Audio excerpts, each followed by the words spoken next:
बात आज की चैनल के कार्यक्रम आर पार में मैं सुरेंद्र चतुर्वेदी आपका स्वागत करता हूं। विजयनगर ही नहीं पूरे राज्य में सक्रिय हैं ब्लैकमेलर्स। मेरे ब्लॉग पर लोगों ने सुनाए दर्द भरे किस्से। बदनामी के डर से दबा हुआ है दिलों में लावा। विजयनगर में नाबालिग बच्चियों के साथ हुए ब्लैकमेल कांड को लेकर मैंने कल एक ब्लॉग विशेष रूप से लिखा। ब्लॉग पर जितनी प्रतिक्रिया मुझे मिली वे असाधारण थी। ब्यावर, विजयनगर, गुलाबपुरा, भीलवाड़ा, अजमेर, किशनगढ़ और अन्य कई शहरों के बाशिंदों ने अपने नाम प्रकाशित न करने की शर्त पर कई चौंकाने वाले खुलासे किए। यदि इन खुलासों का यहाँ वर्णन करूँ तो समाज में कोलाहल मच जाए, समरसता झुलस जाए, भाईचारा शक्ल दिखाने लायक नहीं रहे। मगर एक जिम्मेदार पत्रकार के दायित्व को निभाना मुझे भली भांति आता है, इसलिए मैं संयम से ही अपनी बात रखता हूँ। मित्रों, जैसी सूचनाएं मुझे फ़ोन पर दी गई उनका सारांश यही है कि जितनी घटनाएं सामने आ रही हैं वे तो 1% भी नहीं।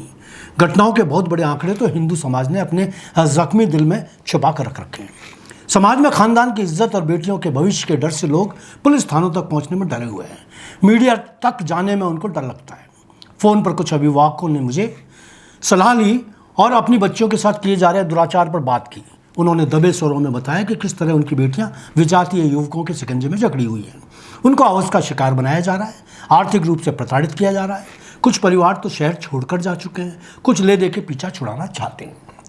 ब्यावर के एक व्यक्ति ने तो यहाँ तक कह दिया कि यदि उसकी बच्ची को इसी तरह ब्लैकमेल किया जाता रहा तो वह अपनी बेटी को जहर देना पसंद करेगा।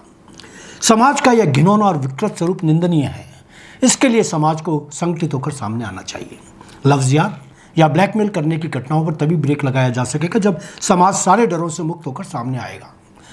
आर पार की लड़ाई अब समाज की जरूरत बन चुकी है। यहाँ बता दूं कि इस मामले में पुलिस का रवैया पूरी तरह, मैं बता रहा हूँ, पूरी तरह समाज के साथ है।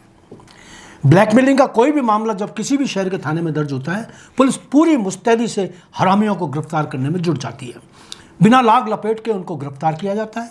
थाने में उनकी घोड़ी बनाई जाती है। बच्ची और उनके अभिभावकों की पहचान छिपाई जाती है और बच्चियों का दुर्दांतों से पीछा छूट जाता है। अजमेर में पिछले दिनों ऐसे कई मामले पुलिस तक पहुंचे।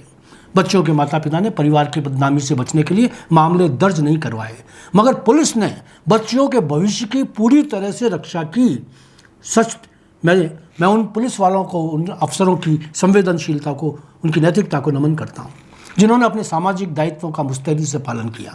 बच्चियों को न केवल विजातीय युवकों के शिकंजे से छुड़वाया बल्कि हरामी युवकों को सबक सिखाकर हमेशा के लिए दूर कर दिया। इन मामलों में हिंदूवादी सियासती नेताओं की भूमिका भी सराहनीय रही। मेरा हिंदू समाज के अभिभावकों से भी आग्रह है कि यदि उनकी बच्चियों के साथ कोई हरामी डरा धमका कर गलत कर रहा है तो वह कानून से न घबराएं। घबराना और डरना तो उनको चाहिए जो गलत कर रहे हैं। जब भेड़िए ही नहीं डर रहे तो हमको क्यों डरना। यहाँ बता दूँ, यदि आप डरते रहे तो आपके डर का और अधिक फायदा उठाया जाता रहेगा। आप एक बार पुलिस तक पहुँच गए तो मानकर चलिए कि आपने अपनी बच्ची को बचा लिया है। इन दिनों राजस्थान की पुलिस भले ही और मामलों में जैसी भी हो, इन मामलों में पूरी तरह संवेदनशील है। आश्चर्य की बात तो इन मामलों में यह है कि जिस समाज से यह पथ भ्रमित युवक जुड़े हुए हैं वह समाज युवकों के विरोध में जुबान खोलने को तैयार नहीं, और उनके जिनके साथ बुरा हो रहा है वे डरे बैठे हैं। आखिर कब तक चलेगा ये। कल कई जिम्मेदार मुस्लिम धर्मावलंबियों को फ़ोन किया पूछने के लिए कि विजयनगर की घटना पर आपकी क्या प्रतिक्रिया है। आप ताज्जुब करेंगे कि कोई इस मामले में जुबान खोलने को तैयार नहीं हुआ। सब ने मामले को संवेदनशील और सेंसिटिव होने का तर्क देकर बात करने से इनकार कर दिया। अब आप ही बताएं कि कैसे आज़ाद भारत में हम रह रहे हैं। यदि मामला उल्टा हो जाए तो क्या लोग इसी तरह खामोशी धारण किए रहेंगे।